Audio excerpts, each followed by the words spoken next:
जय राधा माधव जय कुंज बिहारी।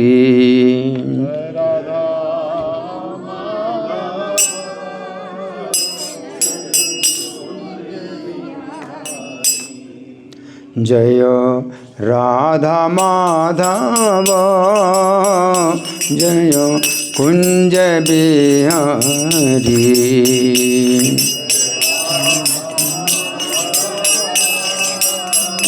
जय कुंज बिहारी। जय गोपी जन वल्लभ जय गिरिवर धारी।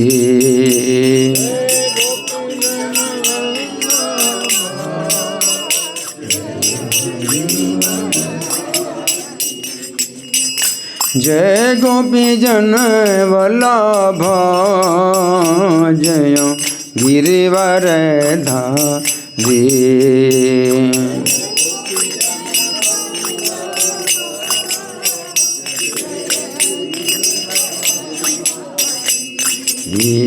जय यशोदानंदन जय ब्रज जन रंजन।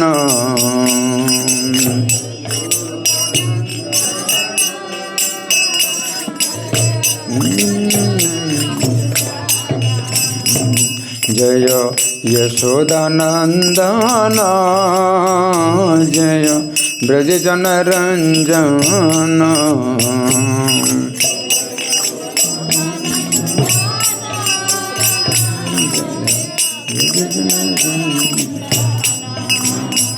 जय यमुना तीर बनचरी जय कुंज बिहारी।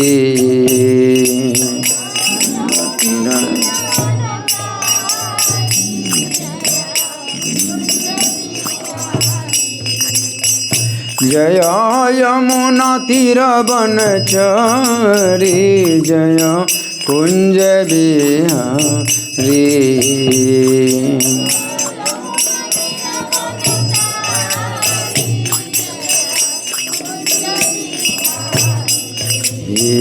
जय राधा माधव जय कुंज बिहारी।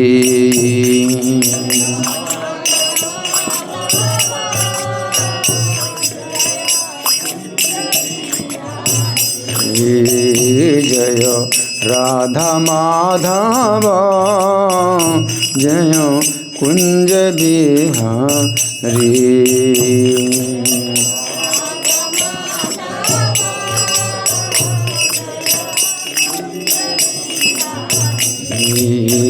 निताय गौर हरि बोल हरि बोल हरि बोल हरि बोल।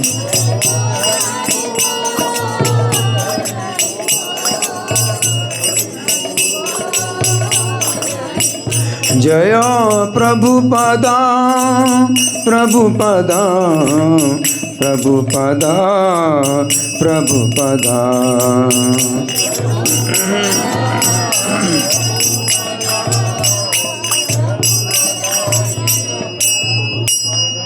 जय ओम विष्णुपाद परमहंस परिव्राजकाचार्य अष्टोत्तर Shri Srimad his divine grace Abhay Charanaravinda Bhakti Vedanta स्वामी श्रील प्रभुपाद की जय। नित्य लीला प्रविष्ट ISKCON founder acharya saviour of the whole world Srila Prabhupada की जय। नामाचार्य हरिदास ठाकुर की जय। प्रेम से कहो श्री कृष्ण चैतन्य प्रभु नित्यानंद श्री अद्वैत गदाधर श्रीवासादि गौर भक्त वृंद की जय। श्री श्री राधा श्याम सुंदर ललिता विशाखा गोप गोपिका श्याम कुंड राधा कुंड गिरि गोवर्धन की जय। श्री श्री गौनिता ही की जय। श्री श्री कृष्ण बलराम की जय। समवेत भक्त वृंद की जय। अनंत कोटि वैष्णव वृंद की जय। इस्कॉन वर्तमानाचार्य वृंद की जय।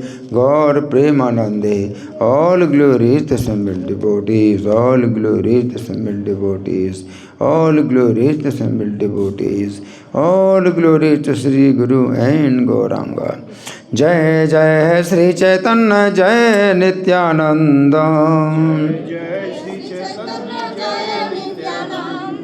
श्री अद्वैत चंद्र जय गौर भक्त वृंद।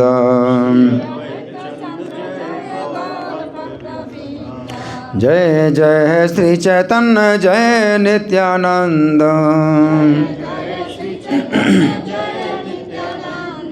श्री अद्वैत चंद्र जय गौर भक्त वृंद। ग्रंथराज श्री चैतन्य चरितामृत मध्य लीला अध्याय 21 और प्यार संख्या है 60। तो इसमें आ गया बोर्ड में, आ रहा है नहीं? अच्छा तो मेरे पीछे बोली। कृष्ण कहेन कौन ब्रह्मा की नाम, कृष्ण कहेन कौन ब्रह्मा की नाम ताहार। द्वारी आसी ब्रह्मर पूछे आर बार बार। कृष्ण कहेन कौन ब्रह्मा की नाम ताहार। द्वारे आसी ब्रह्मा रे पूछे आर बार। कृष्ण कहेन कौन ब्रह्मा की नाम ताहार। द्वारे आसी ब्रह्मा रे पूछे आर बार। बोलिए। कृष्ण कहेन कौन ब्रह्मा की नाम ताहार। कृष्ण कहे कौन ब्रह्मा की नाम ताहार। द्वारी आसे ब्रह्मा रे पूछे आर बार। द्वारी आसे ब्रह्मा रे पूछे आर बार। कृष्ण कहे कौन ब्रह्मा की नाम ताहार। कृष्ण कहे कौन ब्रह्मा द्वारी आसे ब्रह्मा रे पूछे आर बार। वैष्णव देवी।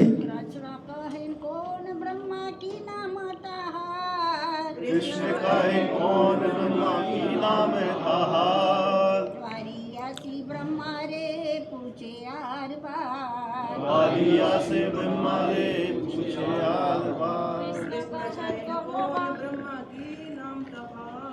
कृष्ण कहे कौन ब्रह्मा की नाम ताहार। द्वारी आसे ब्रह्मा रे पूछे आर बार। हम शब्दार्थ बोले। कृष्ण कहे न, कृष्ण ने कहा कौन ब्रह्मा, कौन से ब्रह्मा की नाम है ताहार, उसका नाम क्या है। द्वारी आसी, द्वारपाल वापस आकर ब्रह्मा रे, ब्रह्मा जी से पूछे, पूछता है आर बार फिर। तो अनुवाद मेरे पीछे बोलिए। जब कृष्ण को बताया गया, जब कृष्ण को यह बताया गया तो उन्होंने तुरंत ही द्वारपाल से पूछा कौन से ब्रह्मा, उनका नाम क्या है। अतः द्वारपाल लौट गया और उसने ब्रह्मा से पूछा।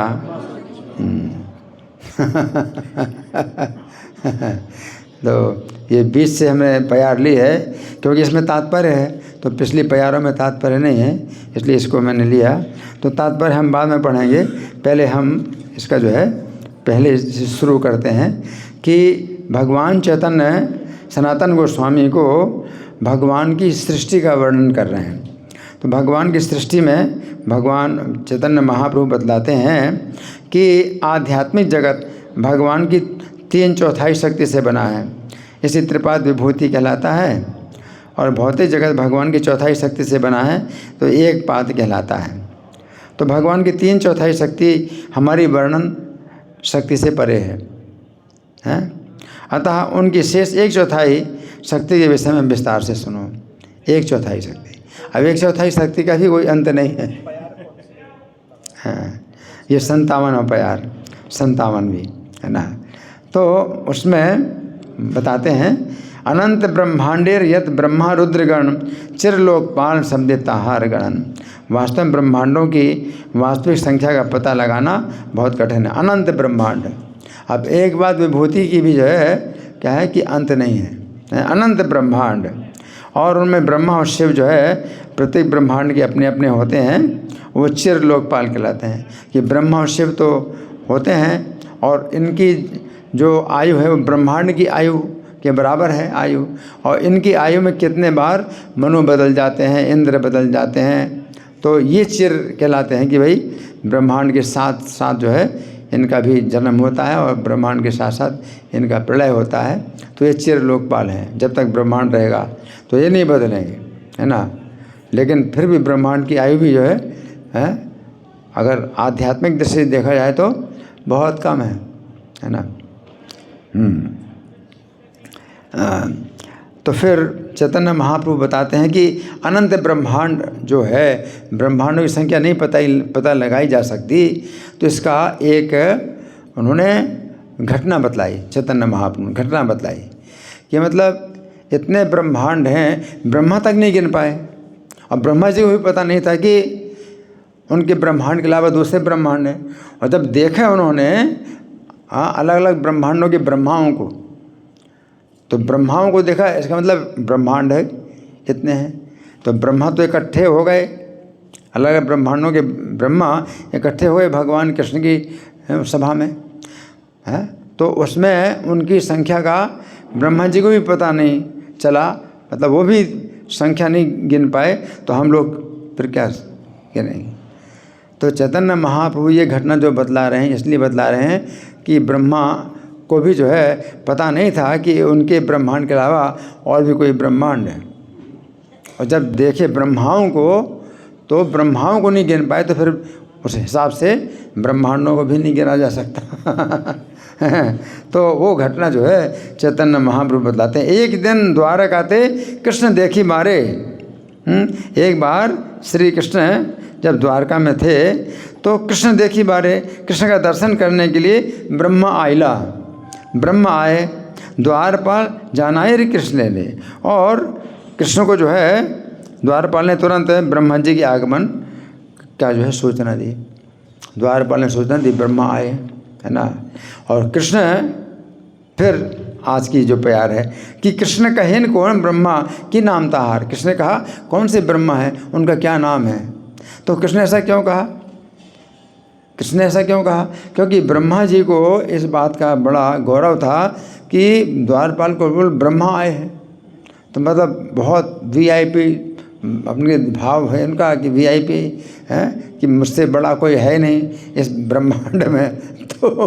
तो कृष्ण जो है उनका गर्व दूर करने के लिए द्वारपाल से पूछते हैं कि कौन ब्रह्मा, उनका नाम क्या है, कौन से ब्रह्मा है, इनका नाम क्या है। और द्वारी आसी, तो द्वारपाल आया और ब्रह्मारे पूछे आर बार। तो फिर ब्रह्मा जी से फिर पूछने लगा। द्वारपाल को आना जाना पड़ रहा है, द्वारपाल को आना जाना है। तो अब तात्पर्य में हम सुनेंगे प्रभुपाद क्या लिखते हैं। इस श्लोक से हमें पता चलता है कि ब्रह्मा एक पद का नाम है, क्योंकि उन्होंने क्या पूछा कृष्ण ने, उनका नाम क्या है। तो हम तो भाई ब्रह्मा जी, तो ब्रह्मा जी है ना। तो ब्रह्मा जी कहना पर्याप्त है, क्योंकि इस ब्रह्मांड के एक ही ब्रह्मा है और उनकी आयु भी जो है ब्रह्मांड की आयु के बराबर है। तो हम तो ब्रह्मा कहने से भी काम चल जाएगा। परंतु कृष्ण के लिए कृष्ण के लिए अगर वो पूछना चाहें तो पूछेंगे। तो ब्रह्मा जी ये ना समझें, तो कृष्ण उनको समझाना चाहते हैं कि आप अपने को जो ब्रह्मा समझते हैं कि भाई आप ही एक ब्रह्मा है और आपका ही एक ब्रह्मांड है ना। तो आपके जैसे ब्रह्मांड भी कितने हैं, असंख्य हैं और उनमें एक एक ब्रह्मा भी असंख्य है ना। तो कृष्ण ने पूछा, है ना। तो यहाँ प्रभुपाद लिखते हैं कि ब्रह्म एक पद का नाम है, उस पद पर प्रतिष्ठित व्यक्ति का भी एक नाम होता है। तो भगवत गीता में कहा गया है, इमं विवस्वते योगम, विवस्वान नाम है सूर्य ग्रह के वर्तमान अधिष्ठाता देव का, है ना। तो ये विवस्वत, ये विवस्वान जो है ये सूर्य का नाम है ना। और उनके जो पुत्र हुए विवस्वत मनु, इस मनवंतर के वो जो है मनु है ना। तो ब्रह्मा जी के एक दिन में यानी 12 घंटे में 14 मनवंतर होते हैं। तो 14 मनवंतर में जो सबसे पहले मनु वो ब्रह्मा जी के पुत्र हैं। दूसरे मनु वो स्वयंभू मनु कहलाते हैं, ब्रह्मा जी के पुत्र हैं। फिर दूसरे स्वारोचिष, है ना, स्वयंभू स्वारोचिष, उत्तम, तामस, रैवत, चाक्षुष, फिर साथ में वैवस्वत मनु।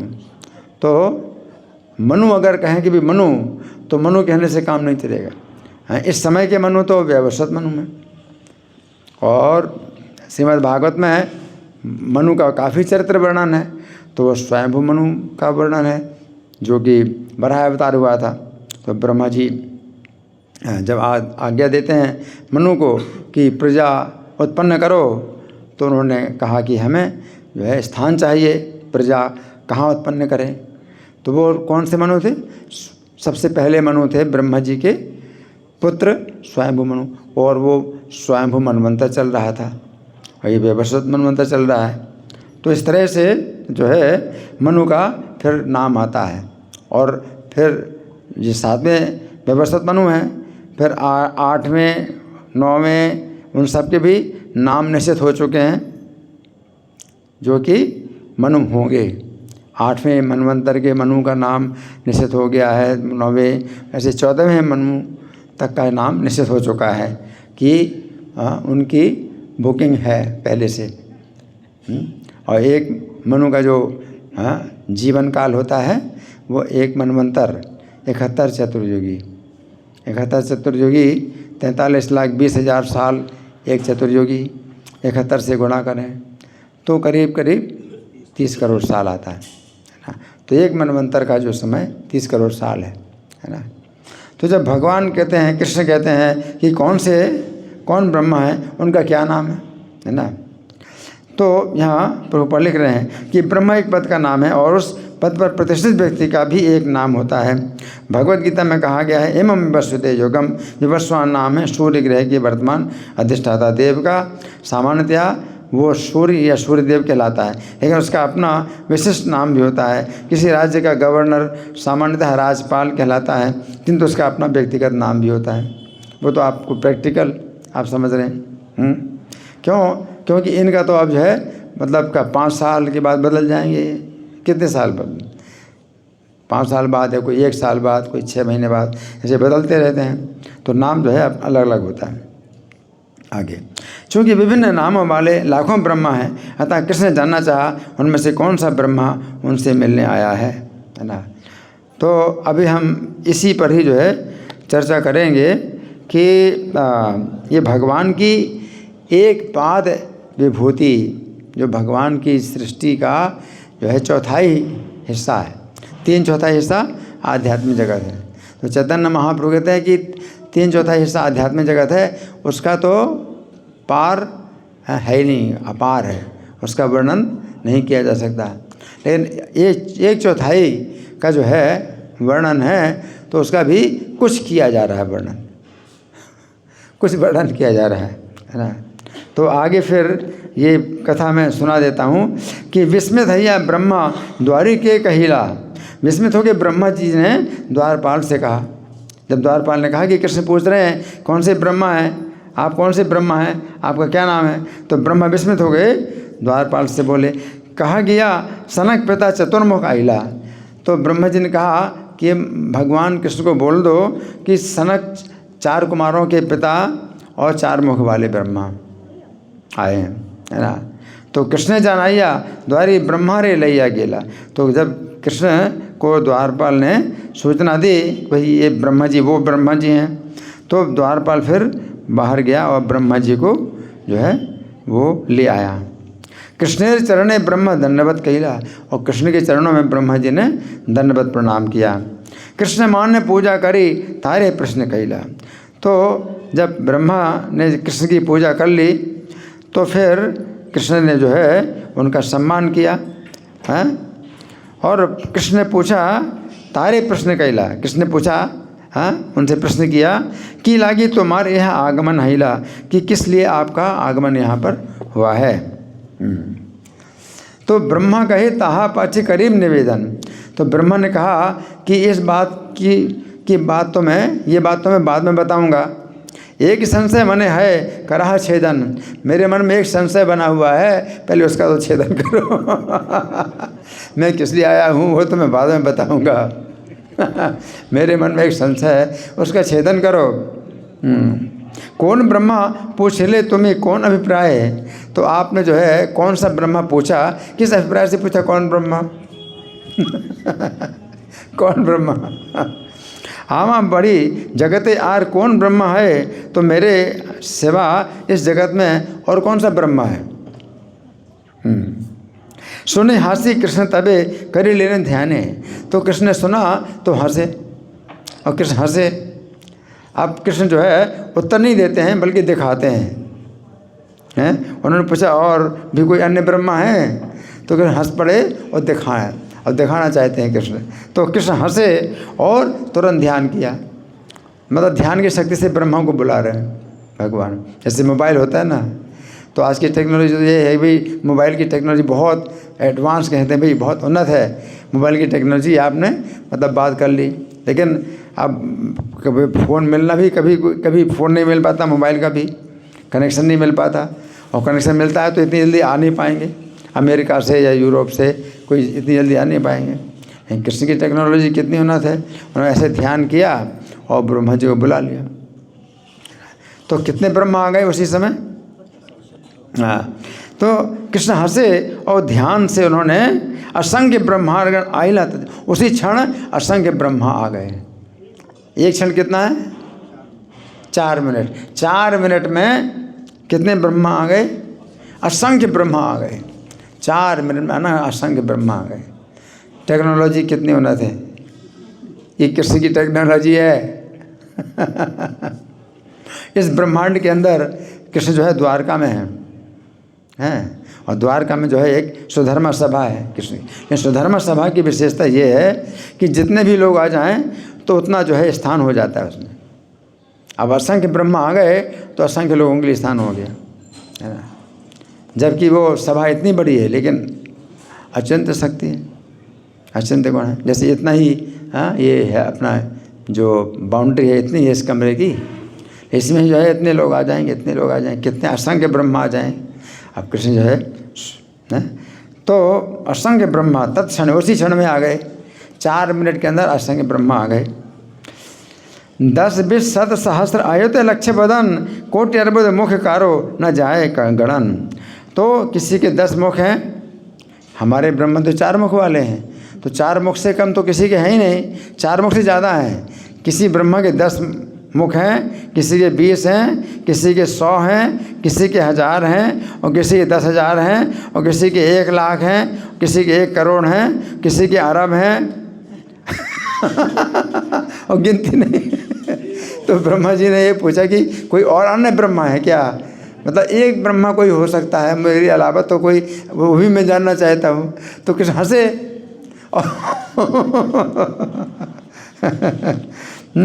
फिर उस समय अनेक रुद्र भी आए जिनके लाखों करोड़ों सिर थे, अनेक इंद्र भी आए, इनके शरीर में लाखों करोड़ों आंखें थीं, है ना। तो इस ब्रह्मांड के 4 मुख वाले ब्रह्मा ने कृष्ण का इतना सारा वैभव देखा तो हैरान रह गए, और अपने आप को अनेक हाथियों के बीच में एक खरगोश के समान समझा। हमारे जो ब्रह्मा जी हैं उनको लगा कि मैं तो खरगोश की तरह हूँ इतने बड़े बड़े ब्रह्माओं के सामने। तो कृष्ण की अचिंत्य शक्ति का अनुमान कोई नहीं लगा सकता। वहाँ जितने ब्रह्मा थे वे सभी कृष्ण के एक ही शरीर में स्थित थे। तो ये सब जो है मतलब ये वर्णन है। तो हमें ये समझना चाहिए कि भगवान की सृष्टि में जो है मतलब कितना अद्भुत जो है वैभव है ना। इसी प्रकार की घटना गर्ग संहिता में भी आती है हैं, तो वो उसमें कृष्ण की लीलाओं का जो वर्णन है गर्ग संहिता में, वो एक दूसरे ही कल्प की है। दूसरे प्रत्येक कल्प में कृष्ण का अवतार होता है, तो कि दूसरे कल्प की है, हैं? और उस कल्प में नारद जी जो है वो उपबरहण नाम के गंधर्व बने हुए थे, इसलिए नारद जी का नाम नहीं आता उसमें। जहाँ नारद जी की बात आती है कि इन्होंने नलकुबर मणिग्रीव को शाप दिया, तो उसमें देवल ऋषि की बात आती है, देवल ऋषि ने शाप दिया, है। तो नारद जी उस समय उपबरहण नाम के गंधर्व थे, पूरा कल्प है। तो उस कल्प में जो है जब पृथ्वी के ऊपर भार आया, तो इस कल्प में तो श्रीमद् भागवत में बताया गया है कि पृथ्वी पर जो है जब भार आए तो पृथ्वी जो है ब्रह्मा जी की सभा में आई और अश्रु बहाए, और ब्रह्मा जी उसको लेकर के क्षीर सागर तट पर गए और प्रार्थना की, तो आकाशवाणी हुई और ब्रह्मा जी ने उस आकाशवाणी को सुन करके और सबको बताया कि भगवान कृष्ण साक्षात जो है जन्म लेंगे यदुवंश में, और आप लोग हाँ उनकी सहायता के लिए, हाँ उनकी लीला में सहायता के लिए आप सब देवता लोग जो है यदुवंश में जन्म लो, और जो देवताओं की स्त्रियां हैं वो यदुवंश में स्त्रियों के रूप में जन्म लें। देवता लोग यदुवंश में पुरुष के रूप में जन्म लें, और जो स्त्रियां हैं देवताओं की वो यदुवंश में स्त्रियों के रूप में जन्म लें। तो इस तरह से ये वर्णन आता है। लेकिन उस कल्प में क्या हुआ था कि ब्रह्मा जी जो है भगवान विष्णु के पास गए। अब अंतर है ना, अंतर है कि ब्रह्मा जी जो है पृथ्वी को लेकर के और देवताओं को लेकर भगवान विष्णु के पास गए, और भगवान विष्णु बोले कि इस समय जो है अवतार हम जो है लेने के लिए प्रार्थना करेंगे श्री कृष्ण से, तो मैं अवतार नहीं लूँगा। विष्णु कहते मैं अवतार नहीं लूँगा, हम जाएंगे कृष्ण जी के पास। तो ब्रह्मा जी पूछते हैं कि कृष्ण जी के पास कैसे जाएंगे और उनका धाम कहाँ पर है? तो भगवान विष्णु बताते हैं कि मैं रास्ता दिखाता हूँ, ब्रह्मांड से बाहर निकलने का एक रास्ता है। तो हम जो है फिर ब्रह्मांड से बाहर निकलेंगे। तो ब्रह्मांड से बाहर निकलने के लिए विष्णु जी रास्ता दिखाते हैं। तो वो रास्ता जो है बना हुआ है कि वामन देव के अवतार में जो कृष्ण के दाहिने चरण के अंगूठे से के नाखून से जो छिद्र बन गया था, उस छिद्र से बाहर निकाला एक विशेष जलयान था, उसके द्वारा जो है सब जो है बाहर निकले। तो ब्रह्मांड से जब बाहर निकले तो फिर ब्रह्मा जी ने भी देखे कि यहाँ तो पानी है, कारण समुद्र का जल देखा, और बहुत से जो है जो तरबूज के जैसे जो है ब्रह्मांड तैर रहे हैं उस पानी में। तो उनको बड़ा आश्चर्य हुआ कि अरे हम इस ब्रह्मांड के अंदर हमें तो पता ही नहीं था कि ब्रह्मांड के बाहर की ऐसी दुनिया है। तो बहुत से ब्रह्मांड देखे तरबूज की तरह। तो अभी उन्होंने फिर ज़्यादा विचार नहीं किया, अभी इनके अंदर भी ऐसी सृष्टि है क्या। ब्रह्मा जी ने उतना नहीं सोचा कि जैसे हमारे ब्रह्मांड में इतनी सृष्टि है, ऐसे सब ब्रह्मांडों में सृष्टि है क्या। तो जब भगवान विष्णु के पीछे पीछे ब्रह्मा जी और सब देवता गए तो गोलोक धाम में प्रवेश किया।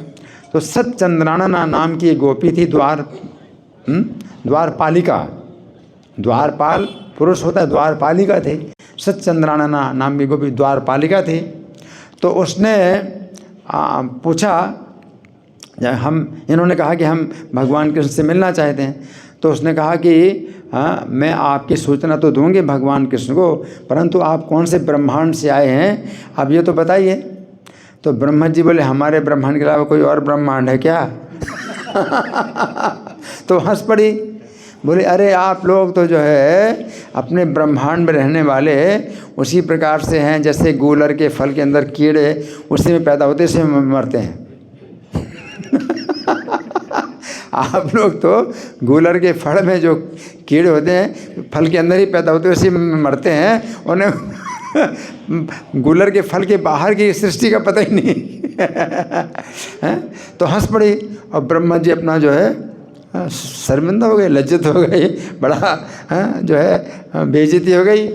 तो उसमें से एक जो है समझदार थे वो भगवान विष्णु थे।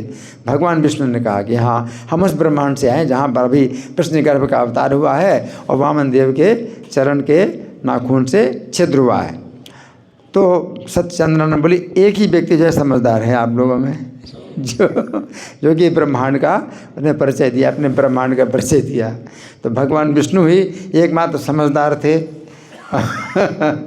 और सब जो है मतलब क्या थे, मूर्ख थे।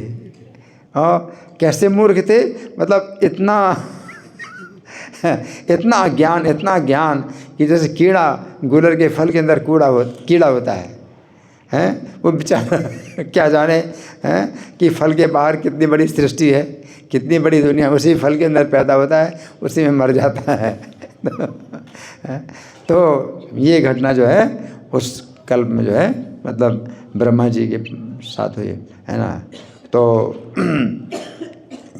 इतना भी हो गया, लेकिन इसके बाद भी ब्रह्मा जी को, यही तो ब्रह्मा जी हैं जो कि पहले ये घटना हो चुकी है, लेकिन तो भी प्रैक्टिकल अभी तक उनको हुआ नहीं इस चीज़ का। थ्योरी तो हो गई, प्रैक्टिकल इस बार हुआ। भगवान कृष्ण के अवतार में जो है प्रैक्टिकल दिखा दिया भगवान ने, ये प्रैक्टिकल ब्रह्मा ने देखा भी, एक ब्रह्मा। तो ये जो है इस तरह से है। अच्छा, अब मैं जो है जैमिनी अश्वमेध पर्व से ये घटना सुनाऊंगा। तो ये घटना जो है उस समय की है, जैसे भगवान यहाँ द्वारका में है ना। तो महाभारत का युद्ध समाप्त हो चुका है और भगवान जो है द्वारका में आ गए, वापस आ गए। और फिर युधिष्ठिर महाराज ने जब अश्वमेध यज्ञ करना चाहा कि अश्वमेध यज्ञ करना है, तो द्वारका से भगवान फिर से युधिष्ठिर के अश्वमेध यज्ञ कराने के लिए आए। तो अश्वमेध यज्ञ में जो घोड़ा है तो वो जो है अलग अलग स्थानों में जाता है और अर्जुन उस घोड़े की रक्षा में है ना। तो अर्जुन उस घोड़े की रक्षा में है। तो जो है एक स्थान ऐसा मिला जहाँ पर घोड़ा पहुँचा, तो वहाँ पर पकदाल्भ मुनि जो है तपस्या कर रहे थे। पकदाल्भ मुनि जो है तपस्या कर रहे थे। तो वे जो है वहाँ पर भगवान कृष्ण का जब दर्शन करते हैं तो भगवान ने उनको जो है मतलब उनका गुणगान करने के लिए भगवान कृष्ण ने क्या बोले कि आप तो साक्षात पुराण पुरुष हैं, क्योंकि आपके आँखों के सामने 20 ब्रह्मा बीत चुके हैं। तो हम आपके दर्शन से हमारा यज्ञ सफल हो गया। आपके दर्शन से युधिष्ठिर महाराज का यज्ञ सफल हो गया। तो जब कृष्ण ने उनको बगदाल मुनि को ऐसा कहा तो सुनकर मुनि को हंसी आ गई। कृष्ण की बात सुनकर के मुनि को हंसी आ गई, है ना। क्यों हंसी आ गई? उनको अनुभव हो चुका है। अभी कृष्ण मतलब अपने को छोटा बता रहे हैं और मुझे बड़ा बता रहे हैं मुनि, तो उनको हंसी आ गई। तो ये भगवान तो मनुष्य लीला कर रहे हैं, तो उन्होंने हंसी आ गई और वो बोले, प्रभु आपने तो मेरे ऊपर ये अच्छा गर्व का भार लाद दिया, आपने मुझे पुराण पुरुष बोल दिया ना। कृष्ण को कहते हैं तुमादि देवा पुरुषा पुराण, आप पुराण पुरुष हैं। आद्यम पुराण पुरुषम नव यौवनम चा। तो कृष्ण को कहो तो कोई मतलब बड़ी बात नहीं है, कृष्ण के लिए कुछ भी सामान्य बात है। लेकिन बगदाल्भ मुनि बोले आपने मुझे पुराण पुरुष कह दिया तो अच्छा गर्व का भार मेरे ऊपर लाद दिया है। परंतु मेरा और ब्रह्मा जी का सारा गर्व पहले ही गल चुका है। मेरा और ब्रह्मा जी का गर्व पहले से गल चुका है, अब आपकी बातों से मुझे गर्व नहीं आएगा। वो कहते हैं बगदाल्भ मुनि आपकी बातों से मुझे गर्व नहीं आएगा। तो अर्जुन तुम उस वृत्तांत को श्रवण करो। श्री कृष्ण तो सब जानते हैं, श्री कृष्ण तो सब जानते हैं, अंतर्यामी, इनको तो सब कुछ पता है। अर्जुन को सुना रहे हैं, अर्जुन तुम सुनो वृत्तांत कि मेरा गर्व कैसे दूर हुआ। अब सुनो, है ना, ब्रह्मा जी का गर्व कैसे दूर हुआ, है ना। और इसको सुन करके आपका भी गर्व दूर हो जाएगा कि आप क्या हैं ब्रह्मा जी के सामने। तो अर्जुन तुम सुनो, श्री कृष्ण तो सुने ना सुने उनके लिए सब बराबर है, वो तो सब जानते हैं। तो महाकल्प की बात है, उसमें ब्रह्मा का नाम वेद था। ब्रह्मा का नाम था वेद, वेद नाम के ब्रह्मा, जैसे कहा ना भगवान ने कि भाई क्या नाम था, तो उस समय ब्रह्मा का नाम वेद था। उनकी अवस्था 40 वर्ष की हो गई थी, 40 वर्ष की हो गई अवस्था। वेद नाम के ब्रह्मा की अवस्था 40 वर्ष की हो गई। और 40 वर्ष की अवस्था का मतलब है कि उनके जीवन काल में कितने बार सृष्टि प्रलय हुई, यानी कल्प हुए। 40 साल, तो 40 में 360 से गुणा करो तो इतने बार उनके जीवन में सृष्टि प्रलय हो चुकी है। 40 वर्ष की थी और वे एक दिन हंस पर सवार होकर वेद पाठ करते हुए मेरे पास आए और गर्व से भरा वचन बोले। उनको बड़ा गर्व था ब्रह्मा जी को, तो मुझसे बोले, हे ब्रह्मन तुम कौन हो? तुमने किस लिए अपने मस्तक पर ये पत्ता धारण कर रखा है? मैं समझता हूँ कि तुम किसी कामना को लेकर ही ऐसा घोर तप कर रहे हो, अतः तुम्हें ज्ञात होना चाहिए कि मैं ब्रह्मा हूँ, तुम पर प्रसन्न हूँ, अतः तुम अपना मनोवांछित वर मांग लो। मैं तो ब्रह्मा हूँ, तुम पर प्रसन्न हूँ, मुझसे वर मांग लो। ये सुनकर मैंने अभिमान पूर्वक उन ब्रह्मा से कहा। अब ब्रह्मा जी गर्व से भरे और मैं भी गर्व से भरा, तो मैंने क्या कहा अभिमान पूर्वक, दुरात्मा हट दूर जा, मैंने तेरे जैसे 20 ब्रह्मा देखे हैं। ये कर तू मुझे क्या दे सकेगा, जा दूर भाग जा। मैं ऐसा कह रहा था, तब तक पृथ्वी को विदीर्ण करते हुए प्रचंड सी आंधी प्रकट हो गई। अब भगवान ही आंधी रूप में प्रकट हुए, है ना। तो गर्व को भगवान जो है बिल्कुल सहन नहीं करते। तो आंधी प्रकट हुई, उस समय अपने झोंके से वृक्षों को तोड़ते हुए उसने हम दोनों को भी आकाश में पहुंचा दिया। ब्रह्मा जी को गर्व था कि मैं ब्रह्मा हूँ, और इनको गर्व था बगदाल मुनकुरी, मैंने 20 ब्रह्मा देखे, है ना। दोनों आकाश में पहुंच गए। फिर तो जैसे कर्म से प्रेरित हुए जंतु गूलर के एक फल से दूसरे फल में प्रवेश करते हैं, उसी तरह हम दोनों भगवान विष्णु के शरीर में फल रूप से लगे हुए उन ब्रह्मांडों में से दूसरे ब्रह्मांड में जा पहुँचे। एक फल के अंदर से कोई कीड़ा जो है दूसरे फल में अगर पहुँच जाए, है ना, तो उसका कुछ विशेष कर्म होता है, तो एक फल से दूसरे फल में, ऐसे ही हम लोग जो है दूसरे ब्रह्मांड में पहुँच गए। और वायु ने जो हमें दूसरे ब्रह्मांड में पहुँचा दिया। तो हे अर्जुन, वो ब्रह्मलोक जो है इन ब्रह्मा जी से ज़्यादा अच्छा ब्रह्मलोक था उनका। वो जो ब्रह्मलोक था तो हमारे ब्रह्मा जी का जो ब्रह्मलोक है उससे ज़्यादा रमणीय था। उसमें प्रवेश करके मुझे और ब्रह्मा को महान आश्चर्य प्राप्त हुआ। अब हम दोनों बड़े आश्चर्य ब्रह्मा जी सोच रहे हैं मैं ब्रह्मा हूँ, और ये सोचते मैंने कई ब्रह्मा 20 ब्रह्मा देखे। अब हम दोनों बड़े आश्चर्य में पड़ गए कि यहाँ हम कहाँ पर आ गए। तो वहाँ निवास करने वाले 8 मुख वाले ब्रह्मा ने हम दोनों को बुला करके पूछा, वहाँ के 8 मुख वाले ब्रह्मा थे, तो हम दोनों को बुला करके पूछा, तुम दोनों किस देश से आए हो, तुम्हारा नाम क्या है, मेरे सामने सब बतलाओ। 8 मुख वाले ब्रह्मा बोले।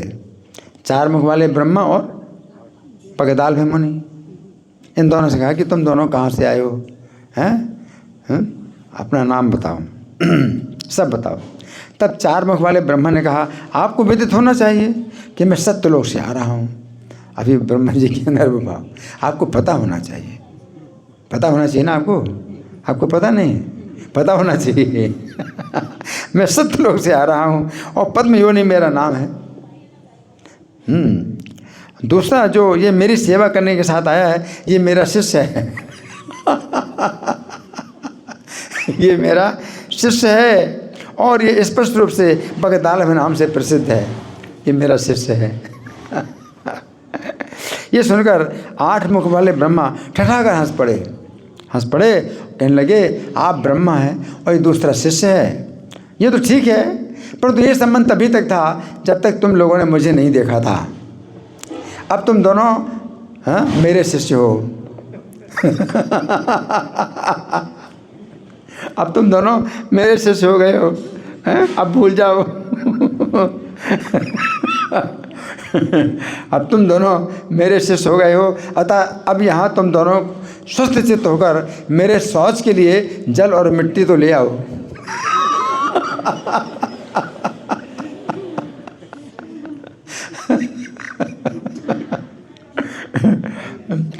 तो 8 मुख ब्रह्मा जब जो कह रहे थे उसी समय प्रचंड आंधी ने मुझे और उन दोनों ब्रह्माओं को भी उड़ाकर आकाश में पहुंचा दिया। अब तीनों आकाश में चले गए।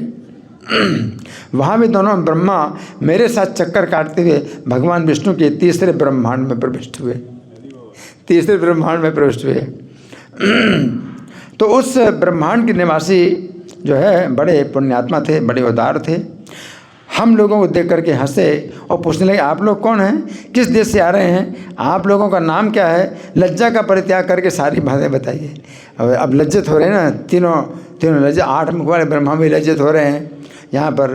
तो लज्जा छोड़ के बताओ आप लोग कहाँ से आए हो, हैं? तब 8 मुख वाले ब्रह्मा कहने लगे मैं ब्रह्मा हूँ और मनोहर ब्रह्मलोक से आ रहा हूँ। ये सुनकर उन लोगों ने कहा अरे चुप रहिए। 8 मुख वाले ब्रह्मा बोले मैं ब्रह्मा हूँ और मनोहर ब्रह्मलोक से आ रहा हूँ। अरे चुप रहिए, चुप रहिए, ऐसा मत कहिए, नहीं तो 16 मुख वाले ब्रह्मा सुन लेंगे। 16 मुख वाले ब्रह्मा सुन लेंगे। आप लोग अपने ब्रह्मत्व का अभिमान त्याग कर हमारे साथ आइए और ब्रह्मा जी को प्रणाम करके उनका दर्शन कीजिए। गोविंदम आदि पुरुषम तमहम भजामि। तो 16 मुख वाले ब्रह्मा का दर्शन कीजिए। तब हम तीनों कौन, 8 मुख वाले ब्रह्मा, 4 मुख वाले ब्रह्मा और बगदाल ब्रह्मा, हम तीनों भयभीत होकर 16 मुख वाले ब्रह्मा का दर्शन करने के लिए वहाँ गए। तब 16 मुख वाले ब्रह्मा 4 मुख वाले और 8 मुख वाले ब्रह्मा को देखकर हंसे और कहने लगे अहो आश्चर्य है, महान आश्चर्य है, मुझ ब्रह्मा के रहते हुए भी हैं दूसरे ब्रह्मा आ गए। तो बड़े आश्चर्य की बात है, मैं हूँ ब्रह्मा, हाँ, मेरे रहते हुए आप लोग कैसे ब्रह्मा कहलाते हैं। तो वे 16 मुख वाले ब्रह्मा जब ऐसी गर्वीली बातें कह रहे थे उसी समय ऐसी भयंकर आंधी उठी जिसने हम लोगों को चक्कर में डाल दिया। अब चारों जो है चक्कर में, 4 लोग हैं, 16 मुख वाले ब्रह्मा, 8 मुख वाले ब्रह्मा, 4 मुख वाले और बगदाल बने, चारों को चक्कर में डाल दिया। तो हम लोगों के पैर ऊपर उठ गए और मुंह नीचे को लटक गया। आंधी ऐसे उड़ाई कि नीचे मुंह और पैर ऊपर और उड़ाया, ऊपर उठे और एक दूसरे ब्रह्मलोक में जा गए। वो बहुत सुंदर था ब्रह्मलोक। वहाँ 32 मुख वाले ब्रह्मा निवास करते थे। वहाँ के निवासी किसी मनुष्य ने हम लोगों से नाम तक नहीं पूछा ये कौन है। 16 मुख वाले ब्रह्मा, 8 मुख वाले ब्रह्मा, 4 मुख वाले ब्रह्मा, उनका नाम तक नहीं पूछा, कोई ख़ास बात नहीं। जैसे प्रभुपाद गए थे ना अमेरिका में, तो लोग ऐसे चल रहे थे, कुछ भी देखते थे नहीं क्या खासियत है, ये जो है धोती पहने, ये गेरुआ वस्त्र पहने हैं, कुछ नहीं। वो ऐसे देखते तो ऐसे देख करके ऐसे देखते हैं, सामान्य बात है, कुछ है ही नहीं, या तिनका जैसे समझ रहे हैं। तो सब उन लोगों ने नाम तक नहीं पूछा, तिनका समझ करके ये क्या है, कुछ नहीं है। वहाँ के लोगों ने नाम तक नहीं पूछा। तब संयोगवश हम चारों पर उन ब्रह्मा की दृष्टि पड़ गई है। तो उन्होंने कृपा पूर्वक हमको बुलाया, बड़ी कृपा पूर्वक, और नाम धाम पूछा। तो पहले तो अत्यंत गर्व में आकर जोर से हंसे, फिर कहने लगे ये बिल्कुल सत्य है कि ब्रह्मा तो मैं ही हूँ, मेरे अतिरिक्त दूसरा कौन ब्रह्मा है। वो बोले वो 32 मुख वाले थे ना, 32 मुख वाले बोले मेरे अलावा कौन ब्रह्मा है, मैं ही ब्रह्मा हूँ। क्योंकि जुगनू का दल तभी तक प्रकाश दिखाता है जब तक कि सूर्य का उदय नहीं होता। तुम लोग जुगनू हो। 16 मुख वाले ब्रह्मा और 8 मुख वाले ब्रह्मा और 4 मुख वाले ब्रह्मा, कान खोल करके सुन लो। तुम लोग जुगनू हो और मैं सूर्य के समान हूँ, हैं? इसलिए अपने को ब्रह्मा नहीं समझ रहा।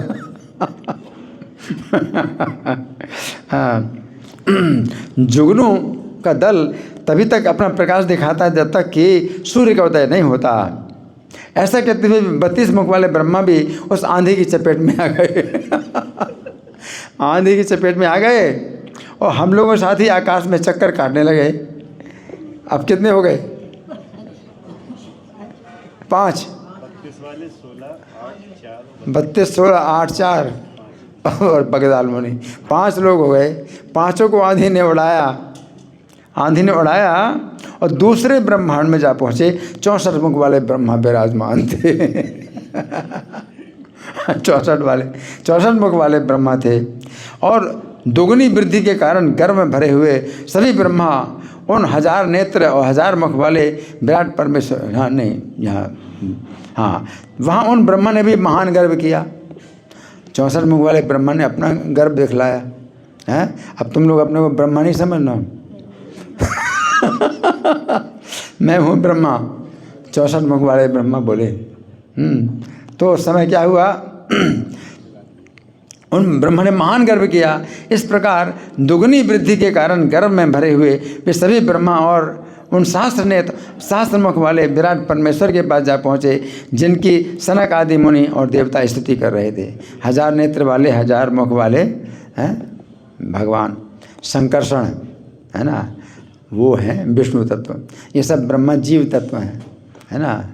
तो विष्णु तत्व में जो है गर्व नहीं है, विष्णु तत्व में गर्व नहीं है। वे 1000 मुख वाले 1000 नेत्र वाले जो है भगवान हैं संकर्षण। सनकादि मुनि और देवता स्तुति कर रहे थे। तब उन समागत ब्रह्माओं को देखकर 1000 मुख वाले परमेश्वर ने कहा, आइए आप लोगों का स्वागत है। कहिए आप पूज्य पाद ब्रह्माओं का कहाँ से शुभागमन हो रहा है। आप लोगों की कृपा से मुझे भी संसार में अनुपम कीर्ति प्राप्त होगी। ये हैं भगवान जिनमें गर्व नहीं है। ऐसे कृष्ण भी जो है उनमें गर्व नहीं है। बगदाल मुनि को कहते हैं आप पुराण पुरुष हैं। ऐसे जो है भगवान जो है इस तरह से गर्व शून्य, है ना। तो ये जो है संकर्षण भगवान। तब इन सब ब्रह्माओं को शिक्षा मिली कि कैसे हम गर्व से छूटें। भगवान ने इस तरह से जब कहा उनसे कि आप लोगों की कृपा से मुझे भी अनुपम कीर्ति प्राप्त होगी कि आप मेरे स्थान में आए, तो ये मेरे लिए बड़ी सौभाग्य की बात है। मेरा बड़ा यश फैल जाएगा कि आप जैसे लोग महानुभाव मेरे स्थान पर आए। भगवान ऐसा बोले, है ना। इस तरह से अततानागतान् दृष्ट्वा सहस्रवदनो ब्रवीत् कुतः प्राप्तं पूज्यपादैर् ब्रह्मभिः स्वागतं हि वः यस्मत् प्रसादात् लोकेऽस्मिन् ख्यातिं प्राप्स्यामि अनुत्तमाम्। उन विराट पुरुष के कहने पर उन ब्रह्माओं का सारा गर्व गल गया कि देखो ऐसे हैं भगवान, हैं वो कितना मतलब कैसा आदर पूर्वक जो है बात कर रहे हैं। सारा गर्व गल गया। उन्होंने पृथ्वी पर लौट कर उन अधोक्षज को प्रणाम किया और उनकी स्तुति करने लगे। तब भगवान प्रसन्न हो गए और उनसे भी ब्रह्माओं को उन्होंने यथास्थान नियुक्त कर दिया। अब आप जो है अपने अपने स्थान पर जाइए। अब जा भी नहीं सकते, आंधी ऐसी कहाँ ले जाएगी। तो भगवान शंकर को शक्ति प्रदान की, अपने अपने स्थानों में आप जो है अब जा सकते हैं। तो यथास्थान नियुक्त कर दिया। तत्पश्चात मैं उनका साथ छोड़कर इस समुद्र में आकर बैठ गया। इसलिए हे अर्जुन, उत्तम शास्त्रों के जानकार पुरुषों को गर्व नहीं करना चाहिए, गर्व नहीं करना चाहिए, है ना। तो बगदाल मुनि का ये कथन सुनकर अर्जुन और श्री कृष्ण को परम आनंद प्राप्त हुआ। ये कथा सुनने के पश्चात उन्हें समुद्र से निकलते हुए वे दोनों घोड़े दिखाई पड़े। उस समय भगवान श्री कृष्ण ने प्रार्थना करके बगदाल मुनि को एक पालकी पर चढ़ा लिया। तो बगदाल मुनि को पालकी में चढ़ाया और उनको जो है फिर वो लाए उस अश्वमेध यज्ञ में, युधिष्ठिर महाराज के अश्वमेध यज्ञ में बगदाल मुनि आए, है ना। तो बगदाल मुनि का कितना महात्म्य है कि 20 ब्रह्मा जो है वो देख चुके, है ना। तो इस तरह से हमने आज की इस जो है जो प्यार थी इस पर चर्चा की कि भगवान जो है ब्रह्मा जी के बारे में अपने द्वारपाल से पूछते हैं कि उनसे पूछो उनका क्या नाम है ना। तो अलग अलग नाम वाले ब्रह्मा होते हैं और अलग अलग जो है ब्रह्मांडों के ब्रह्मा है ना। तो कोई अंत ही नहीं, भगवान की एक बात विभूति का भी अंत नहीं, है ना। तो इस तरह से जो है हमें गर्व नहीं करना चाहिए। तो प्रभुपाद भी कभी इस तरह से बोल रहे थे तो तमाल कृष्ण गोस्वामी के बारे में बता रहे थे। तो प्रभुपाद ने क्या कहा, मतलब एक थोड़ा सा ब्रह्मांड के अंदर जो है इतना पूरा जो ब्रह्मांड है ना, प्रभुपाद ने कहा कि असंख्य ब्रह्मांडों में एक सबसे छोटा ब्रह्मांड तो हमारा ब्रह्मांड है, सबसे छोटा ब्रह्मांड है हमारा। फिर इस ब्रह्मांड के अंदर भी जो है अनंत लोक हैं, उनमें से एक छोटा लोक है पृथ्वी लोक, जिसमें हम लोग हैं। और इस पृथ्वी लोक में भी बहुत से देश हैं, उनमें से जो है एक देश है यूरोप या अमेरिका जो भी हो वहाँ है। फिर उस अमेरिका में बहुत से जो है शहर हैं, उनमें से एक शहर है न्यूयॉर्क या वाशिंगटन, है ना। फिर उस शहर में भी कितने घर हैं, उनमें से एक घर है ये 26 एवेन्यू समझ लो। और उस घर में जो है तमाल कृष्ण बैठे हुए अपने को बहुत बड़ा समझ रहे हैं। तो प्रभुपाद ने मतलब इस तरह से है मतलब बताया कि हमारी मतलब जो पृथ्वी है वो ब्रह्मांड, इतने ब्रह्मांड का अगर नक्शा बनाया जाए तो एक बिंदु का भी स्थान नहीं है पृथ्वी का, एक बिंदु भी नहीं है पृथ्वी, है ना। और फिर पृथ्वी के अंदर जो है अगर देखा जाए तो ये जो हमारा स्थान है एक बिंदु भी नहीं है, इतना छोटा सा स्थान पूरी पृथ्वी का। अगर हम इतना बड़ा भी नक्शा बनाएं, कितना भी बड़ा नक्शा बनाएं, उसमें एक बिंदु भी नहीं होगा जिस स्थान में हम बैठे। और इस स्थान में हम बैठे तो हम सोच रहे हैं कि मैं कितना बड़ा जो है भक्त हूँ। और यहाँ इतने लोग जो है मेरी कथा सुन रहे हैं। तो इस तरह से जो है भगवान गर्भहारी हैं, भगवान गर्भहारी हैं और गुरु भी जो है गर्भ दूर करते हैं। तो प्रभुपाद भी जो है बहुत जो है सचेत रहते थे। किसी भी शिष्य को अगर किसी प्रकार का घमंड आता था तो प्रभुपाद उसका घमंड जो है बड़े कठोर शब्दों से चूर्ण कर देते। तो प्रभुपाद का भी ऐसा हाल था, है ना। तो भगवान भी गर्भ शून्य हैं और गर्भहारी हैं, है ना। उसी पर प्रभुपाद भी गर्भ शून्य थे और गर्भहारी भी थे। अपने शिष्यों का गर्भ जो है वो हमेशा दूर करते रहते थे, है ना। तो प्रभुपाद के जो है कठोर शब्दों से वो शिष्यों को जो है, चूँकि उनको ईगो हर्ट होता था ना, गर्भ को जो है आघात पहुंचता था, तो वो जो है प्रभुपाद समझते थे कि उनको आघात पहुंचा है ना। तो फिर प्रभुपाद बुलाते थे, फिर कुछ कृष्ण कथा सुनाते थे, कृष्ण कथा सुनाते थे और उनका जो है फिर मतलब सामान्य हो जाते थे शिष्य। तो ये चीज़ जो है मतलब उनके प्रभुपाद के शिष्य बताते हैं कि वे जो है बोलते थे तो बड़ा कठोर बोलते थे, सीधे कठोर बोलते थे कि अपने को तुम मत समझो कि तुम बहुत बड़े हो। किसी भक्त ने कहा कुछ गलती किया तो उसने कहा कि प्रभुपाद मैं शुद्ध भक्त नहीं हूँ, ऐसे बोला। मतलब अपने पक्ष में बोला कि अगर मैं गलती करता हूँ तो आप शिकायत क्यों कर रहे हैं कि मैंने गलती की, मैं शुद्ध भक्त तो नहीं हूँ। तो प्रभुपाद ने कहा तुम शुद्ध भक्त क्यों नहीं हो, प्रभुपाद तुम शुद्ध भक्त क्यों नहीं हो, इस तरह से। तो फिर कोई उत्तर नहीं, प्रभुपाद उसको निरुत्तर कर दिए। और फिर किसी ने कहा प्रभुपाद मैं सबसे ज़्यादा पतित हूँ। तो इस तरह से अपने पक्ष में बोल रहा था कि भाई मैं कुछ करता हूँ तो ठीक है, गलत करता हूँ तो ठीक है, आप शिकायत मत करो, मैं सबसे ज़्यादा पतित हूँ। प्रभुपाद ने कहा कि तुम सबसे ज़्यादा किसी मामले में नहीं हो। प्रभुपाद गर्व जो है हमेशा काटते थे, किसी भी शिष्य का गर्व है हमेशा काटते थे और उसको जो है निरुत्तर कर देते थे, जवाब नहीं होता था उसके पास। और बड़ा जो है उसका मुँह जो है फिर उदास हो जाता है। लेकिन उदासी जो है दूर करते थे तो हमेशा फिर उसके जो है उसको जो है कुछ कृष्ण कथा का जो है आनंद दे देते तो फिर वो नॉर्मल हो जाता है ना।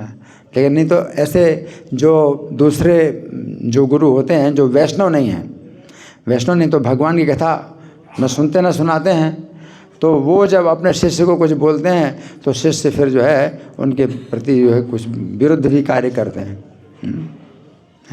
तो कभी अपने गुरु को जहर भी दे देते हैं, है ना। तो जैसे रजनीश था, है ना। तो ये लोग जो है मतलब चूँकि वैष्णव नहीं हैं, अवैष्णव गुरु के जो है जो शिष्य होते हैं वो किसी बात में फिर जो है वो खुंदक खा लेते, तो फिर जो है अपने गुरु के विरुद्ध ही फिर कार्य करते हैं, है ना। तो ये सब चीज़ें हैं। लेकिन प्रभुपाद में जो है यही महानता थी कि फिर कृष्ण की महिमा बताएंगे, कृष्ण का जो है गुणगान करेंगे, है ना।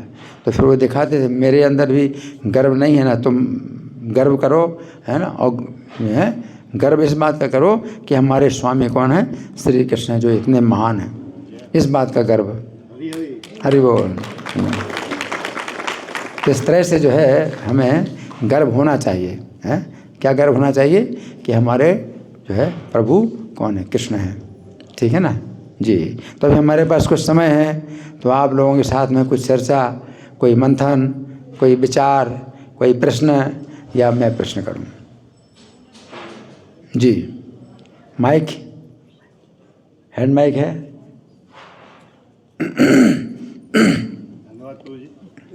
चालू।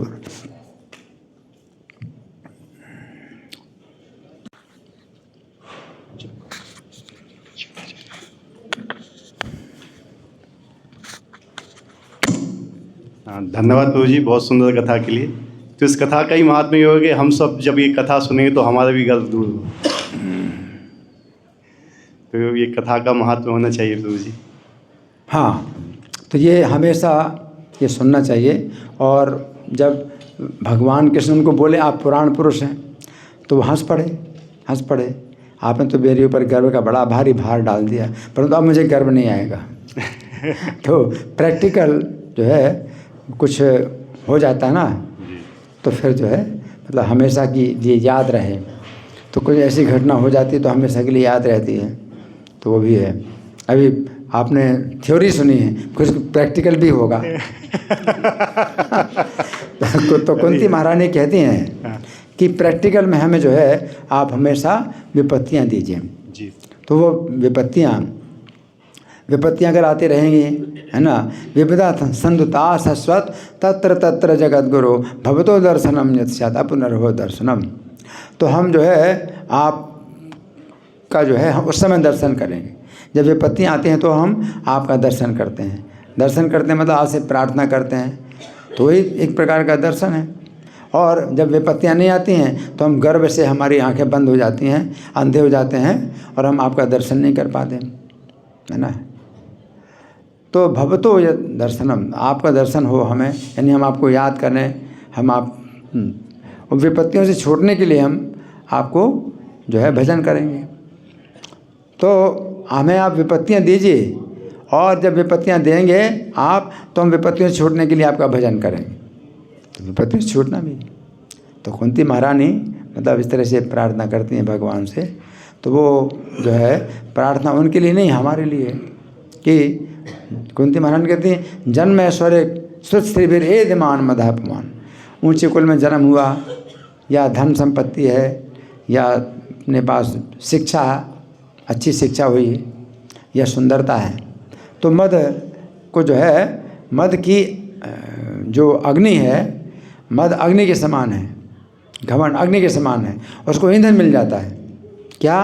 अच्छे कुल में जन्म हुआ है, या विद्या है, सुंदरता है, या धन संपत्ति है, तो ये ईंधन की तरह। और मद की अग्नि जो है उससे प्रज्वलित हो जाती है और बढ़ जाती है। नैवरहत्य विधातु में, तो वो आपको देख नहीं पाता।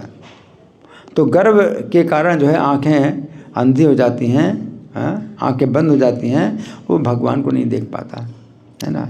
तो ऐसे लोग हैं, बहुत धनी हैं, तो मंदिर में वो जो है वो देखते हैं ये लोग जा रहे हैं, ये लोग जो है जा रहे हैं, ये तो निर्धन है, मैं धनी हूँ, मुझे क्या ज़रूरत जाने की।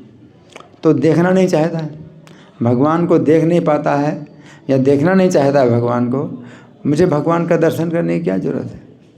लोग तो मेरे दर्शन करने के लिए आते हैं, मैं लखपति करोड़पति हूँ, है ना। तो भगवान का दर्शन नहीं कर पाता, या भगवान का दर्शन नहीं करना चाहता है ना। लेकिन जो कष्ट में होते हैं तो भगवान की शरण में आते हैं। तो देवताओं में भी यही हाल होता है ना, कि देवताओं में बहुत मतलब भोग और जो है ऐश्वर्य उनके पास बहुत है ना। तो इसलिए उनमें भी गर्व बना रहता है, एक दूसरे से भी दूरी बनी रहती है, तनाव बना रहता है। लेकिन जब विपत्ति आती है, संकट आती है, तो सब एक साथ मिल पाते हैं, सब एक साथ मिल जाते हैं, फिर भगवान को याद करते हैं, संकट दूर करो, विपत्तियां दूर करो, है ना। तो कुंती महारानी कहती हैं विपत्तियां हमेशा बनी रहें। तो 4 प्रकार के जो सुकृति हैं कृष्ण का भजन करते हैं। तो पहले सुकृति जो कम है, कम पुण्यात्मा है, तो वो भी जो है उनकी पहचान ये है कि कष्ट में वो भगवान का भजन करें। वो भी आप अपनी पहचान करो। अगर पुण्यात्मा आप हैं, चाहे कम हो, तो कष्ट होगा तो आप भगवान का भजन करेंगे। जो दुष्कृति हैं वो कृष्ण की शरण में नहीं आते। जैसे रावण था, हिरण्यकशिपु था, तो मर जाते हैं, सिर कटा सकते हैं लेकिन सिर झुका सकते नहीं। वो जो है विपत्तियों में भी भगवान की शरण नहीं लेंगे, वो जो है आश्री। तो भगवान कहते हैं कि जो दुष्कृति हैं वो मेरी शरण में नहीं आता, लेकिन जो सुकृति हैं, कष्ट कम सुकृति हैं, कम पुण्यात्मा है, तो विपत्ति में भगवान को याद करते हैं। लेकिन ज़्यादा पुण्यात्मा है तो विपत्ति में भगवान को याद करते हैं, लेकिन साथ साथ क्या है, आर्तो जिज्ञासुर, जिज्ञासा भी होती है। अगर विपत्ति नहीं है तो भी उनके अंदर जिज्ञासा होती है, तो उसको कहते हैं साधु संग, कि आप भक्ति के ऊंचे धरातल पर आ गए, श्रद्धा से साधु संग में आ गए। श्रद्धा के धरातल पर क्या है, आप कष्ट में ही भगवान को याद करेंगे, आपकी श्रद्धा जो है मजबूत होगी कि भगवान मेरा कष्ट दूर कर सकते हैं और कोई कष्ट नहीं दूर कर रहा है। तो पुण्यात्मा है तभी ऐसा होता है। जैसे गजेंद्र था, गजेंद्र पुण्यात्मा था, है ना, लेकिन जब उसमें जो है बहुत 10,000 हाथियों का बल था और मगरमच्छ ने पैर पकड़ लिया, तो उसने भगवान को याद नहीं किया, मेरे पास शक्ति है, भाई मगरमच्छ क्या है, तो उसको खींच के ले आया बाहर, फिर मगरमच्छ उनको खींच के लिए, तो ऐसे पानी से बाहर फिर पानी के अंदर 10,000 साल तक चलता रहा। और जब शक्ति क्षीण हो गई तब उसको याद आया कि भगवान है मेरे और कोई तो बचा नहीं सकता, ये हथिनियाँ हैं और हाथी ये बच्चे हैं, मेरी रक्षा नहीं कर सकते, तो भगवान को याद किया, तो वो जो है आर्त है। लेकिन उससे ज़्यादा पुण्यात्मा कौन होता है, श्रद्धा के बाद साधु संग। तो साधु संग उसको जिज्ञासा, आर्तो जिज्ञासुर, तो उसके अंदर जिज्ञासा भी होती है ना। तो कथा भी सुनने के लिए बैठे हुए हैं जिज्ञासु, तो ज़्यादा पुण्यात्मा है। कष्ट में तो भगवान को याद करते ही हैं, लेकिन साथ साथ जिज्ञासा भी होती है, जानने की जिज्ञासा होती है, आध्यात्मिक जिज्ञासा, है ना। आर्तो जिज्ञासुर अर्थार्थी, फिर ज़्यादा पुण्यात्मा होते हैं तो और तीव्र उनका भजन होता है, तो भजन क्रिया के धरातल पर आते हैं, है ना। तो उसको कहते हैं अर्थार्थी। अर्थार्थी हालांकि है तो अनर्थ है, उसको ही अर्थ समझ करके वो पाना चाहते हैं, तो उसको भी कारण बना के भजन तो कर रहे हैं, तो उनके भजन की तीव्रता तो हो गई। चाहे वो भौतिक चीज़ के लिए कर रहे हैं, लेकिन वो भजन और तीव्र, तो वो वैसे भी इस संकट में भी जो है भजन करते हैं, और वैसे जिज्ञासा भी होती है, और साथ साथ कुछ उनकी अपनी भौतिक कामना है तो उससे भी भगवान को याद करते हैं, तो और तीव्र उनकी जो है भजन की तीव्रता हो जाती है, अर्थार्थी, है ना। और फिर अनर्थ निवृत्ति, फिर वो जो अर्थ है फिर अनर्थ पता चलता है उनको, तो अनर्थ है जो उसको हम अर्थ समझ रहे हैं, है ना। तो अनर्थ निवृत्ति होती है उसकी, है ना, अनर्थ निवृत्ति, तो उसको भगवान कहते हैं ज्ञानी। हाँ, आर्तो जिज्ञासु अर्थार्थी ज्ञानी। ज्ञानी का मतलब उसको अनर्थ समझ में आ गया कि अनर्थ है, ये तो जो मैं चाहता हूँ अनर्थ है, मुझको तो जन्म मरण से छूटना चाहिए, तो वो और उसका जो है भजन तीव्र हो जाता है कि जन्म मरण से छूटे। अभी भी शुद्ध भक्त नहीं है, लेकिन भगवान बताते हैं कि पुण्यात्मा जैसे जैसे ज़्यादा पुण्यात्मा होता जाता है, उसी प्रकार से उसका जो है भजन बढ़ता जा रहा है भगवान का। तो प्रेम के धरातल पर तो काफ़ी आगे की बात है, लेकिन ये कारण जो है उनके बनते जाते हैं कि वो भजन करते हैं कृष्ण का, है ना। और जो दुष्कृति हैं वो जो है कृष्ण का भजन नहीं करते हैं। फिर 4 दुष्कृति, वो भी एक दूसरे से बढ़ करके हैं। मूढ़ा है न, माम निष्ठुर मूढ़ा प्रपद्यन्ते नराधमा, और ज़्यादा दुष्कृति। माया हृत ज्ञाना, माया के द्वारा हृत ज्ञान, और ज़्यादा दुष्कृति है। आसुरी भावम आश्रिता, आसुरम भावम, आसुरी भाव क्या आश्रित, तो वो और ज़्यादा भगवान से दूर जाते हैं, आसुरी भाव, है ना। तो इस तरह से जो है भगवान की कृपा होती है तो तुरंत ही तमाचा पड़े, हाँ, तो वो जो है भगवान की कृपा होती है ना। और माया की कृपा जो होती है तो जितना आप अपराध करते हैं उतनी ज़्यादा आपको सफलता मिलती है, सम्मान मिलता है, और वो सोचता है मैं बिल्कुल सही ट्रैक पर हूँ। माया की कृपा, माया की कृपा होती है, और बाद में होलसेल में मिलता है उनको फिर दंड, है ना। तो वो चीज़ है, तो वो सोचते हैं भाई ये ज़्यादा जो है भाग्यशाली है, इस पर भगवान की ज़्यादा कृपा है, क्योंकि जितना अपराध करता है उतना इसको जो है सुविधा मिलती है, सम्मान मिलता है, इसके ऊपर भगवान की ज़्यादा कृपा है। भगवान की कृपा नहीं है, माया की कृपा है। भगवान की कृपा जो है वो कैसी है? माया, माया की कृपा है। हाँ, तो हम भगवान से चाहते हैं कि आप ऐसी कृपा करो जिसमें माया ना हो, आपकी अपनी असली कृपा करो, ठीक है। तो असली कृपा का मतलब है कि हमेशा कुछ ना कुछ तमाचा पड़ता रहे, मैंने ये गलत बोल दिया, मैंने गलत सोच लिया, मैंने गलत जो है ये पैर आगे बढ़ाया है, तो भगवान की जो है इस तरह से संकेत मिलते रहें तो वो ज़्यादा अच्छा है जी। और कोई प्रश्न? हाँ, पीछे हाथ उठाया।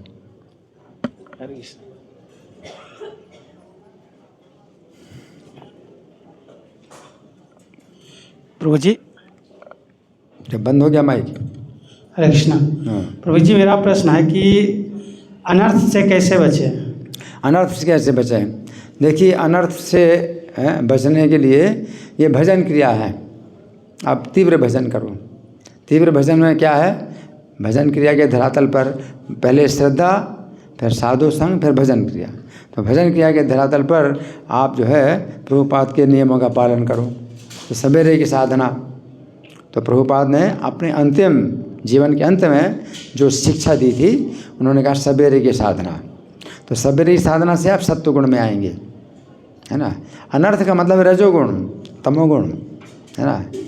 तो रजोगुण में जो है रजोगुण समद्भवा काम ऐश क्रोध हेश, रजोगुण समद्भवा काम क्रोध ये सब रजोगुण से अनर्थ है। काम क्रोध मोह मद मत्सर, काम क्रोध लोभ मोह मद मत्सर, 6 शत्रु एक रजोगुण से उत्पन्न होते हैं। भगवान कहते हैं काम क्रोध रजोगुण समद्भवा। तो काम ही क्रोध का रूप धारण करता है, या फिर लोभ का रूप धारण करता है, या मोह का रूप धारण करता है, मद का या मत्सर का रूप धारण करता है।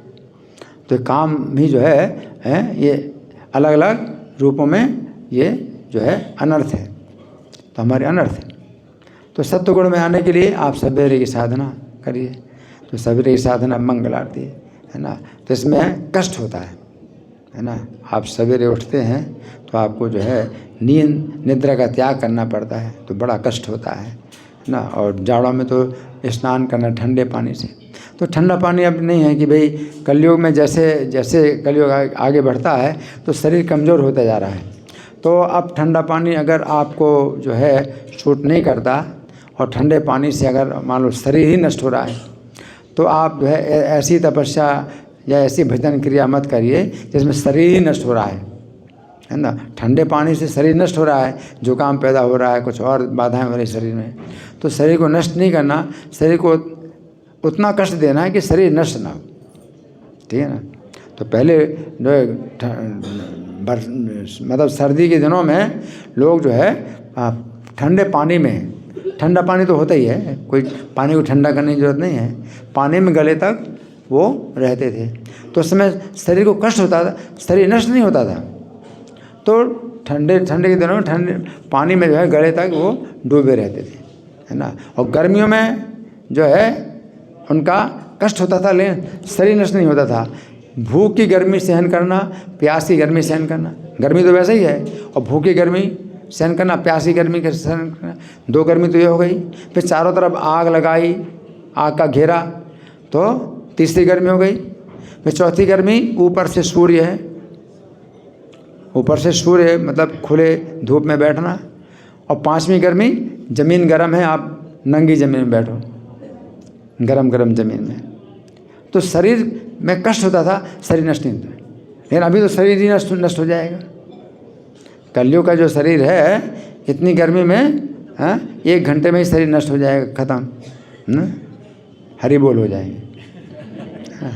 तो इसलिए अब वो तपस्या की ज़रूरत नहीं है कि भाई इतनी शरीर को आप कष्ट दीजिए कि शरीर ही नष्ट हो जाएगा। लेकिन शरीर को फिर भी उतना सीमा तक आप कष्ट दो जिसमें शरीर नष्ट ना हो।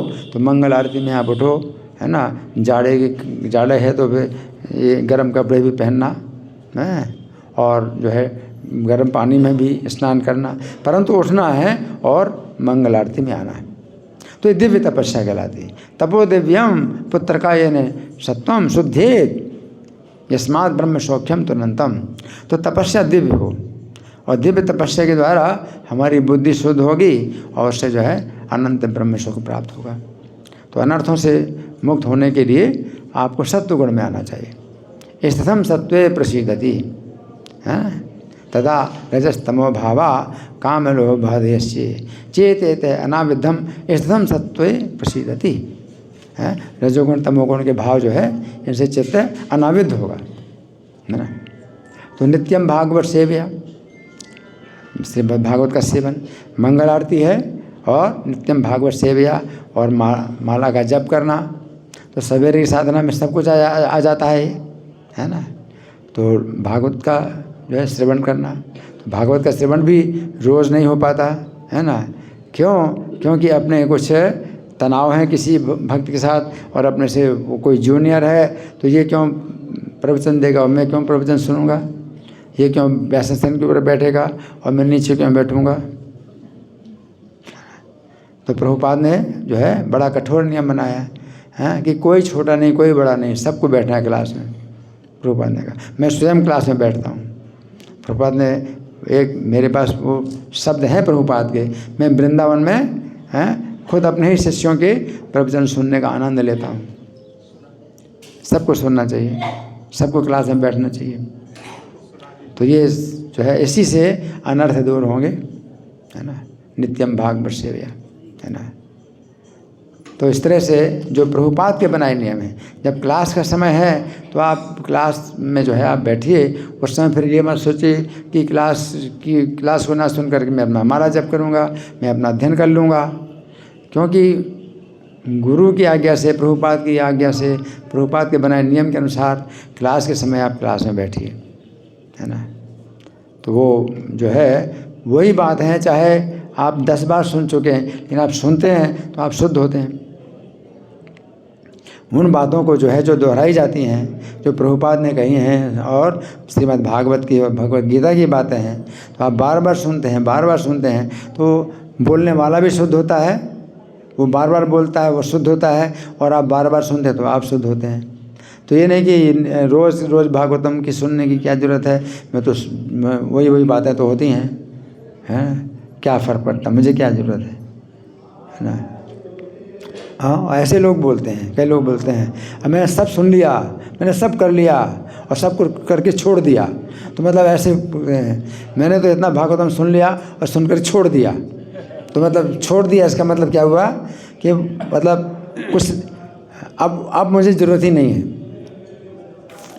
मैंने सब जो है करके छोड़ दिया। मतलब क्या है, अब मुझे इसकी ज़रूरत नहीं, मैंने जितना करना था कर लिया, उसका जितना फ़ायदा मिल गया मुझे, अब मुझे कुछ भी ज़रूरत नहीं करने की, अब मुझे कोई फ़ायदा नहीं करने का, सब करके छोड़ दिया मैंने। तो प्रभुपाद कहते हैं ऐसे परमहंस मत बनो कि आपको अब भागवतम सुनने की ज़रूरत नहीं, गीता सुनने की ज़रूरत नहीं है ना। अपने गुरु से बड़े परमहंस मत बनो। तो प्रभुपाद परमहंस, और प्रभुपाद सुनते हैं क्लास, तो प्रभुपाद कहते हैं अपने गुरु से बड़े परमहंस मत बनो कि अब तुमको क्लास सुनने की ज़रूरत नहीं है ना। तो अनर्थ निवृत्ति, अनर्थ यही है कि मुझे क्लास सुनने की ज़रूरत नहीं है ना। तो सवेरे शाम का जो है प्रभुपाद ने नियम बनाया है, प्रभुपाद ने बड़े कठोर आदेश दिए सवेरे शाम, है ना। और इससे सचमुच जो है बड़ी रक्षा होती है। सवेरे की क्लास सुनना, शाम की क्लास सुनना, है ना। लेकिन अभी शाम की क्लास का तो अभी भी अब वो नहीं बन पा रहा। अब ईस्ट क्लास वाले मंदिर में शाम की क्लास जो हो रही है तो मैं ही चला रहा हूँ, हाँ? और यहाँ तो मेरे ख्याल से नहीं होता ना शाम को, होता है। 4:30 बजे होता है। हाँ, तो जो भी हो, मतलब 2 टाइम होना चाहिए। ठीक है, धन्यवाद। ग्रंथराज श्रीमद् चैतन्य चरितामृत की जय, श्रील प्रभुपाद की जय। हरे कृष्णा।